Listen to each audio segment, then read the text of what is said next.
আরাফার দিনে 4টি গুরুত্বপূর্ণ আমল আপনি মিস করবেন না। এই 4টি আমল যদি আপনি করতে পারেন তাহলে আরাফার দিনের ফজিলত আপনি পেয়ে যাবেন। আরাফার দিন হচ্ছে এমন দিন যে দিনে দোয়া করলে আল্লাহ তাআলা দোয়া কবুল করেন।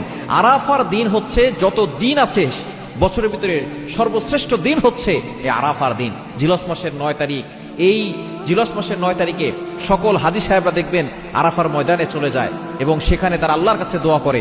এই দিনে আপনি 4টি আমল করবেন। নাম্বার 1, 1 নাম্বার হচ্ছে আপনি রোজা রাখবেন।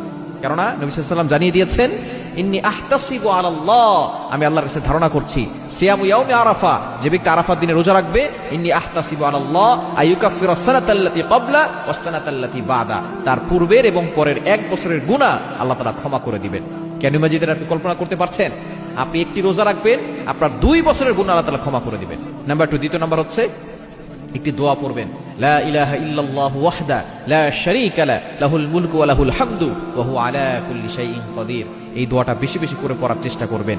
এবং 3 নাম্বার হচ্ছে আপনি ইফতার করানোর ব্যবস্থা করবেন। যেহেতু অনেকেই এই আরাফার দিনে রোজা রাখার চেষ্টা করে, আপনি যতটুকু পারেন ইফতার করানোর চেষ্টা করবেন। তাহলে কি হবে, সে ব্যক্তি রোজা রেখে যে সওয়াব পেয়েছে, আপনি যাকে ইফতার করিয়েছেন সম্পূর্ণ সওয়াব সেও পাবে এবং আপনাকেও আল্লাহ পাক রব্বুল আলামিন সেই রোজা রাখার সওয়াব আপনার আমলনামায় দিয়ে দিবেন এবং তার রোজা থেকে বিন্দু পরিমাণ কমানো হবে না। এটা হচ্ছে 3 নাম্বার আমল, আপনি ইফতার করানোর চেষ্টা করবেন। এবং 4 নাম্বার হচ্ছে আরাফার দিনে আপনি দোয়া করবেন। কেননা এই দিনে দোয়া করলে আল্লাহ তাআলা দোয়া ফিরিয়ে দেন না।